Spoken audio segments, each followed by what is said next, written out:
On this Wednesday night, liberated, but still in the crosshairs. The Ukrainian city of Kherson still under relentless attack. Global's Jeff Semple takes us there. This is a baby's room. What's been lost and where people find hope. System failure, why women's symptoms of heart disease and stroke are often overlooked. Celebrating the life of Tyre Nichols. For this to happen to him is just unimaginable. The demands for justice and political action. Plus, mission impossible accomplished. How a tiny radioactive capsule was tracked down in the vast Australian outback.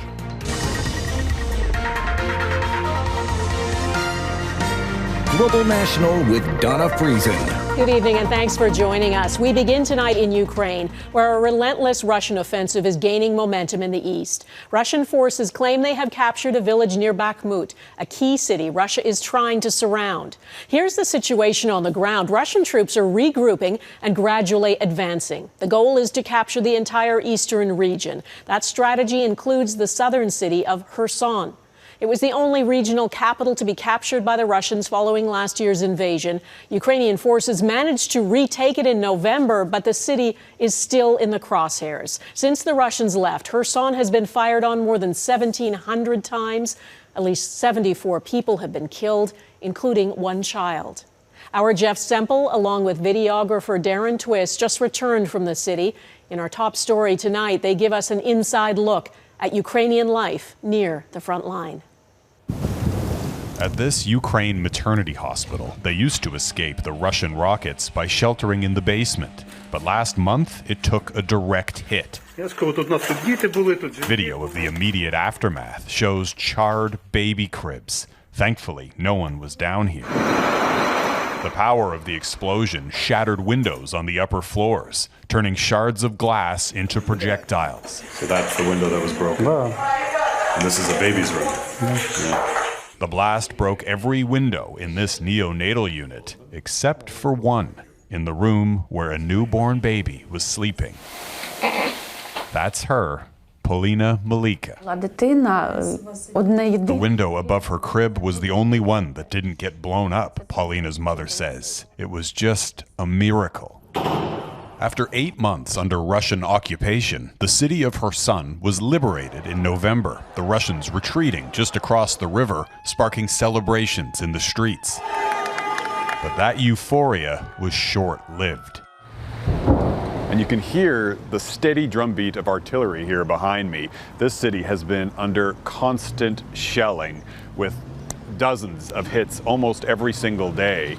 The Russians came here last year claiming to be liberating this city, but now that they have been forced out of here, it seems they're intent on destroying it.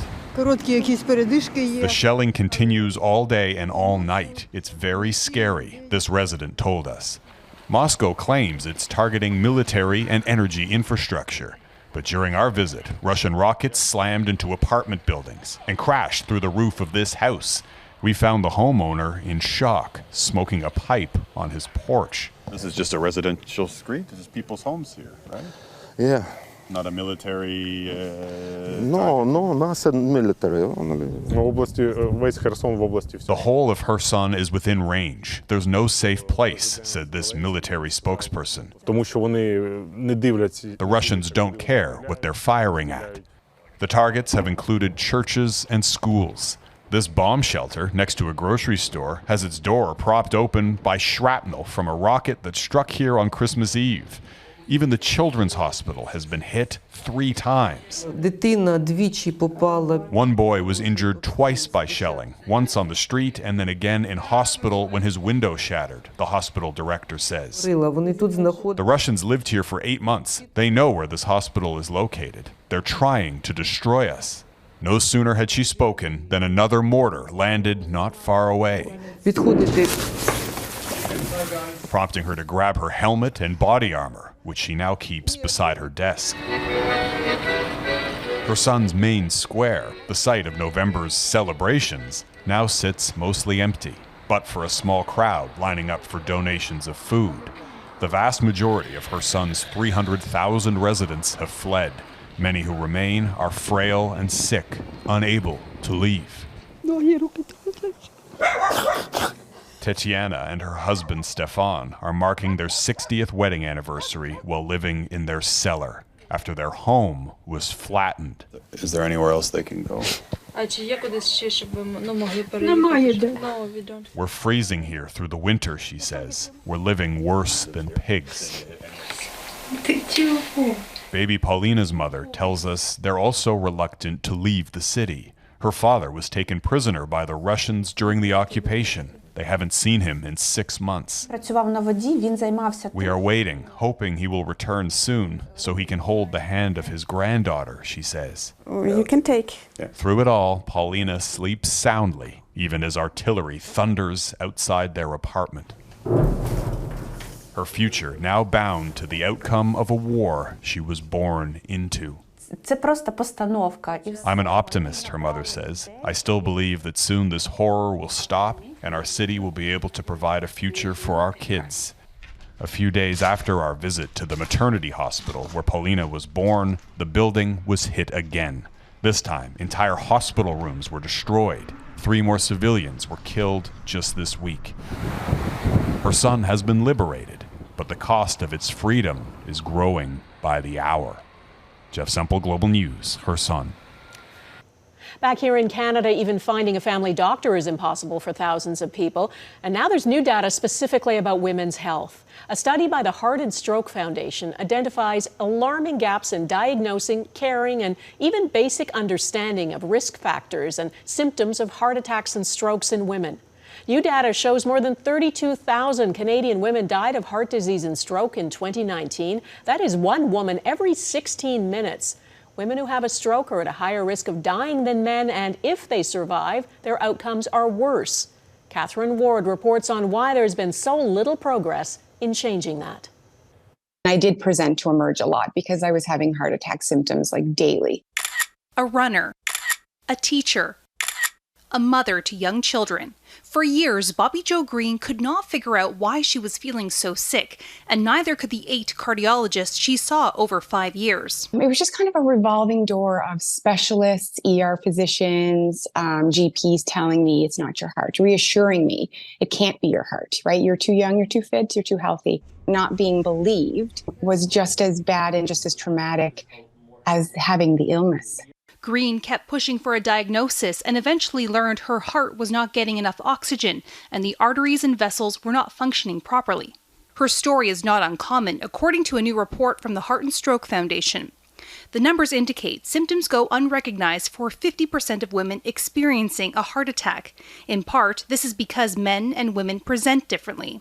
As a result, women are less likely than men to receive the treatments or medications they need, and women are more likely than men to have died in the year following a heart attack.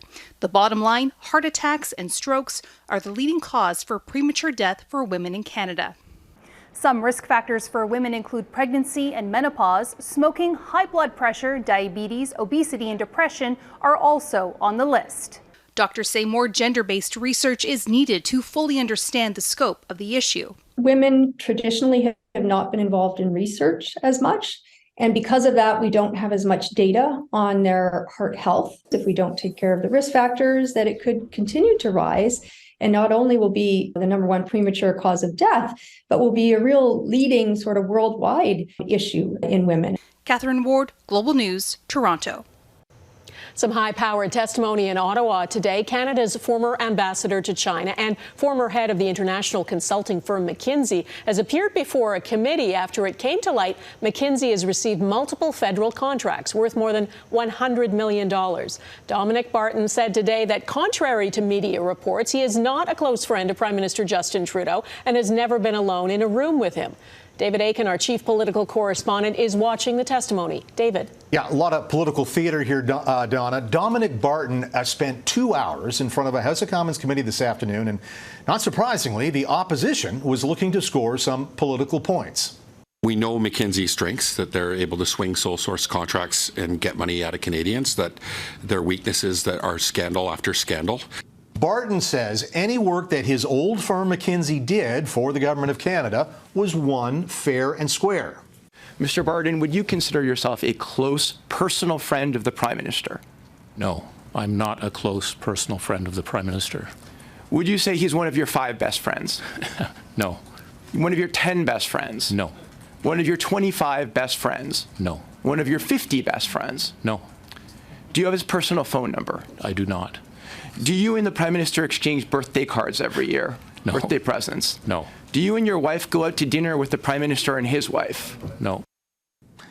Now, that may be fair enough, but there is no question that McKinsey's federal government business flourished when the Trudeau government came to office. Here's the stats. During the Harper government's 9 years in office, McKinsey & Company won just 6 contracts worth a combined $3.3 million. But in the 7 years since Justin Trudeau has taken over, McKinsey has received 28 contracts worth a combined $107 million.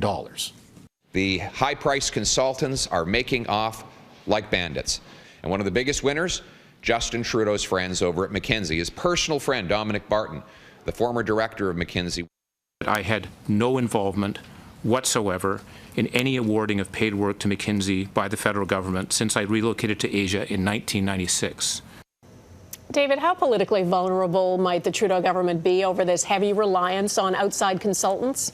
Yeah, that's a good question, because the big knock on the Trudeau government has always been that it's all about a lot of talk and not necessarily about a lot of action. And indeed, we did an analysis of all government contracts issued back to 2006. And what it shows is that while the Harper government spent about $27 billion on consultants, the Trudeau government has already spent $41 billion on consultants. And that's not just McKinsey, that's all of them. Deloitte, Accenture, the whole bunch.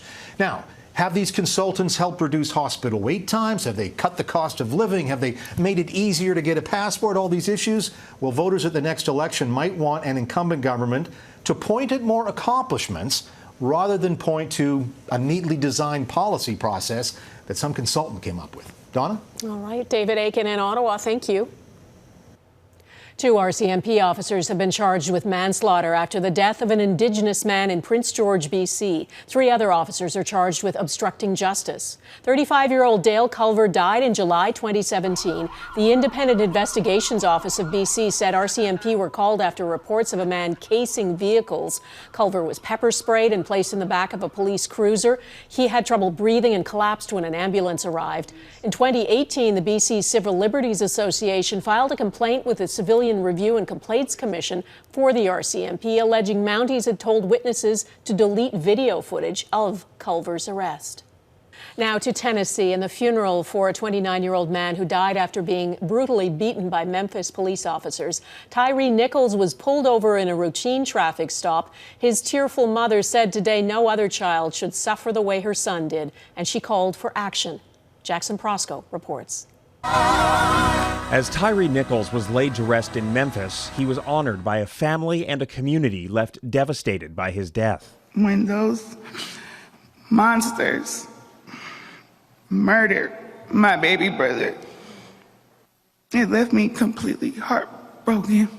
The 29-year-old was remembered as a father, a man who loved to skateboard, and a son taken far too soon. Tyre was a beautiful person. And for this to happen to him is just unimaginable. This celebration of life was a clear call to action, a call to end the long-standing injustice and inequality too often faced by Black Americans at the hands of police. We have come with heavy hearts that can only be healed by the grace of God, full transparency, accountability, and comprehensive legislative reform. Tyre Nichols had committed no crime when he was pulled over by Memphis police. He was beaten to death by 5 black officers, all of them since charged with murder. You beat a brother to death. There's nothing more insulting and offensive. It's a tragedy too familiar for too many families. In the crowd of mourners were the relatives of other victims of police brutality: George Floyd, Eric Garner, Breonna Taylor, joined by Vice President Kamala Harris, who is pushing federal police reform legislation. This is a family that lost their son and their brother through an act of violence. There is both a fear that Tyre Nichols will not be the last victim and a sense that his death has shown rapid accountability is possible, with charges coming so quickly. His story has sown anger and sorrow in a nation where equality remains out of reach for too many. Jackson Prosco, Global News, Washington. Without police body cam video, the officers who beat Tyre Nichols may not have been charged with murder. Coming up, a look at the advantages and the limits of the technology.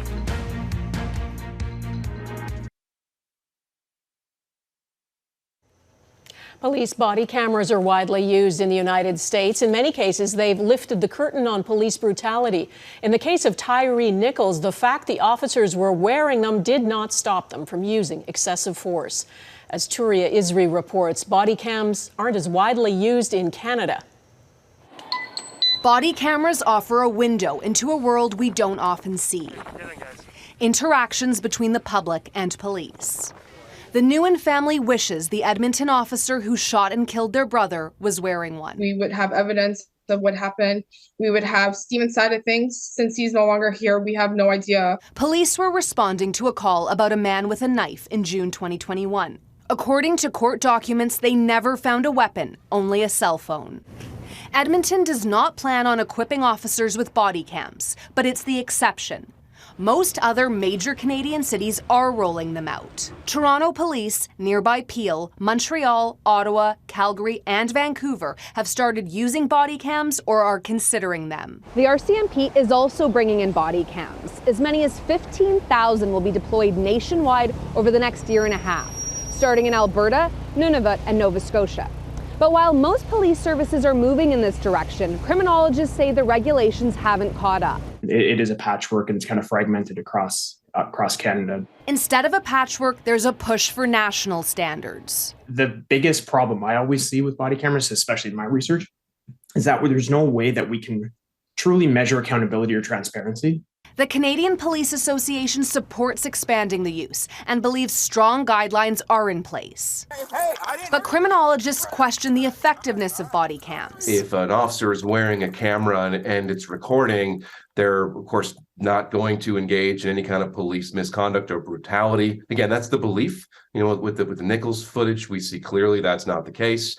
Alain Babineau spent nearly 30 years with the RCMP and now fights racial profiling in Quebec. It's multifaceted. It starts from who do you attract as police officers? Who do you screen in or screened out?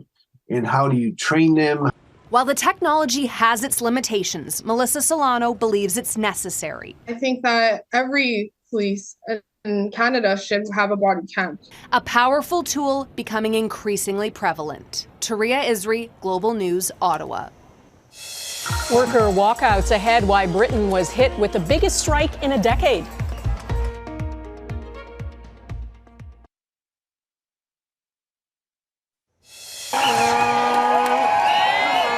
Up to 500,000 workers in Britain walked off the job today, the largest coordinated strike action in a decade. Teachers, civil servants and train drivers were among those who took to the streets. They're demanding pay increases. The UK government has taken a hard line against workers, saying giving in would worsen the cost of living crisis.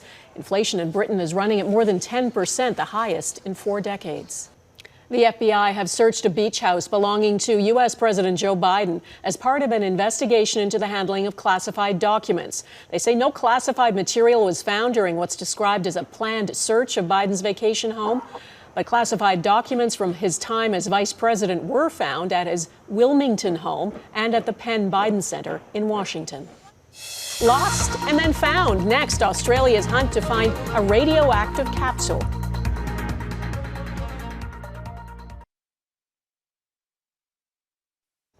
There is relief in Australia after what's described as a dangerous needle in a haystack was found. Search crews have recovered a radioactive capsule. It's smaller than a dime, and it fell off a mining truck traveling through the outback.